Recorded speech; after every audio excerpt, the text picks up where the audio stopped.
नमस्कार विद्यार्थी मित्रांनो. इन्फिनिटी अकॅडमीच्या या यूट्यूब प्लॅटफॉर्मवरती मी स्वप्नील भंडारे आपलं मनस्वी स्वागत करतो. लक्षात घ्या की महाराष्ट्र शासनाच्या सरळ सेवेच्या जाहिराती येत आहेत. काहींची प्रोसेस या ठिकाणी आहे, काहींची आकृतीबंधाची प्रोसेस चालू आहे, काहींच्या रिक्त पदांचा अहवाल मागवण्यात आलेला आहे. सर्व विभागाची ही प्रोसेस टप्प्याटप्प्याने पूर्णत्वास जात आहे. तशीच एक मृद आणि जलसंधारण विभागाची जाहिरात येणार खूप दिवसापासून आपण या ठिकाणी ऐकतोय.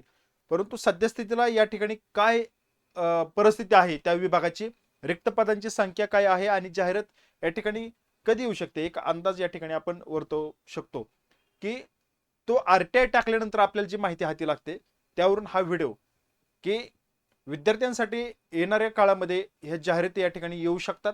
आणि आपल्याला अभ्यास हा काही जाहिरात आल्यावरती नाही करावा लागत, तर अगोदरच या ठिकाणी ती तयारी करावी लागते. हा मोठा अभ्यासाचा जो काय पसार आहे, हा जो मांडलेला प्रपंच आहे, तो पूर्णत्वास कडेला कधी जातो, तर जेव्हा आपलं सिलेक्शन होतं त्यावेळेस. तर विद्यार्थी मित्रांनो, काय आहे ती परिस्थिती आपण त्या ठिकाणी बघणार आहोत. तत्पूर्वी इन्फिनिटी अकॅडमीच्या प्लॅटफॉर्मवरती एक सरळ सेवेची तयारी करत असाल तर तो काय अभ्यासाचा महाराष्ट्रात होणारे जे काय परीक्षा असतात त्या परीक्षेसाठी जो अभ्यासाचा मूळ गाभा आहे, मूळ गाभा म्हणजे याकरता सांगतोय की सर्व परीक्षांसाठी जो टॉपिक या ठिकाणी विचारला जातो ते टॉपिक मराठी असेल, इंग्रजी असेल, अंकगणित बुद्धिमत्ता असेल आणि सामान्य असेल, यावरती एक बॅच आहे. ती बॅच विद्यार्थी मित्रांनो ऑनलाईन रेकॉर्डेड बॅच आहे. 1 वर्षाची व्हॅलिडिटी आहे आणि अनलिमिटेड वॉच टाइम आहे. मग अनलिमिटेड वॉच टाइम मध्ये तुम्हाला या ठिकाणी ही बॅच जी मिळणार आहे त्या सुवर्ण संधीचा फायदा घ्या. त्यामध्ये तुम्हाला टेस्ट देखील मिळतील, पीडीएफ नोट्स देखील मिळतील. ही बॅच घेण्यासाठी इन्फिनिटी अकॅडमीचं ऍप्लिकेशन डाउनलोड करा, त्यामध्ये ही बॅच मिळेल तुम्हाला. आणि जर काय अजून माहिती हवी असेल तर 8530 12 10 02 या नंबरवरती तुम्ही कॉल करून या ठिकाणी संपूर्ण माहिती घेऊ शकता. आपण आपल्या मूळ मुद्द्याकडे जाऊया. हे बघा, मृद आणि जलसंधारण विभागाचा हे लेटर आहे. हा जो आरटीआय आहे, तर बघा वाल्मी परिसर कांचनवाडी छत्रपती संभाजीनगरला या ठिकाणी वाल्मीचं मुख्यालय आहे. आणि माहितीचा अधिकाराअंतर्गत ही माहिती मागवली आणि संदर्भ काय दिला आणि विषय आपण बघूया की माहितीच्या अधिकाराखाली ही माहिती मागवली की जलसंधारण अधिकारी गट ब अराजपत्रित, म्हणजे ही जी काय अराजपत्रित गट बची हे पद आहे आणि स्थापत्य अभियांत्रिकी सहाय्यक या पदाची रिक्त पदांची माहिती या ठिकाणी मागवण्यात आलेली होती आणि ती माहिती या ठिकाणी मिळालेली आहे. मग रिक्त पदे जे जलसंधारण अधिकारी गट ब मंजूर पदे आहेत 1153 आणि कार्यरत पदे आहेत 1067. तर रिक्त पदे आहेत 86. ही 86 पदे या ठिकाणी वाल्मीला भरणं खूप गरजेचं आहे.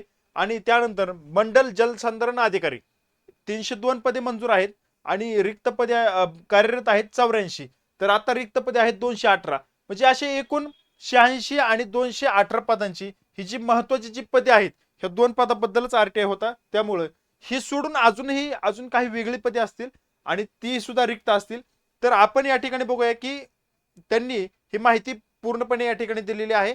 आणि तुमचं समाधान झालं नाही तर 30 दिवसाच्या आतमध्ये या ठिकाणी तुम्हाला हो हा जो काय आरटीआय आहे त्याबद्दल तुम्ही अजून या ठिकाणी जास्त माहिती या ठिकाणी मागू शकता.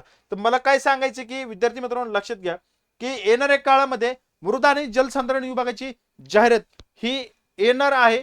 मग ती काही महाराष्ट्र लोकसेवा आयोग असेल किंवा सरळ सेवा एखादी कंपनी नेमली तर ती, परंतु जो काही आता जाहिरात येण्याची जास्त चान्सेस या ठिकाणी महाराष्ट्र लोकसेवा आयोगामार्फत सरळ सेवा पद भरती होण्याचे आहेत. मग ही सुद्धा भरती या ठिकाणी त्यांच्याकडूनच होईल, कारण हे महत्वाचं डिपार्टमेंट आहे. आणि ही जी पदं आता या ठिकाणी मी जी सांगितली ती पदे देखील या ठिकाणी खूप महत्वाची आहे आणि चांगल्या हुद्द्यावरची पदे आहेत. त्यामुळे ही महाराष्ट्र लोकसेवा आयोगाकडूनच जाहिरात अपेक्षित आहे. मी लवकरात लवकर जाहिरात निघावी यासाठी सुद्धा मुलांनी सुद्धा पत्र व्यवहार केला तर या ठिकाणी लवकर हालचाली होऊ शकतात. या ठिकाणी जे काही मंत्री आहेत त्यांनी सुद्धा मागील काही दिवसापूर्वी घोषणा केली होती की जाहिरात या ठिकाणी जलसंधारणची येणार. तर त्याच्यावरती प्रोसेस होणं सुद्धा देखील खूप गरजेचं आहे. ती प्रोसेस लवकरात लवकर जर झाली, ही आचारसंहिता संपली तर लवकर या ठिकाणी जाहिरात येऊ शकते. कारण नंतर आता ज्यावेळेस उन्हाळा लागेल त्यावेळेस या ठिकाणी जलसंधारणची कामं या ठिकाणी लवकर करणं खूप गरजेचं असतं. तर त्याकरता कर्मचारी पुरेसे असणं खूप देखील गरजेचं असतं. म्हणून ही जाहिरात लवकरात लवकर यावी आणि नवीन कर्मचारी उपलब्ध होऊन कामं वेळेत पूर्ण व्हावीत अशी आशा या ठिकाणी आहे. आणि बघूया आता पुढे काय होतंय. जाहिरात या ठिकाणी मला तरी वाटतं की एक आचारसंहिता संपल्यानंतर जर प्रोसेस लवकर झाली तर महिना दीड महिन्यामध्ये जाहिरात यायला पाहिजे. या ठिकाणी थांबतो, भेटूया पुढील अपडेटमध्ये. धन्यवाद.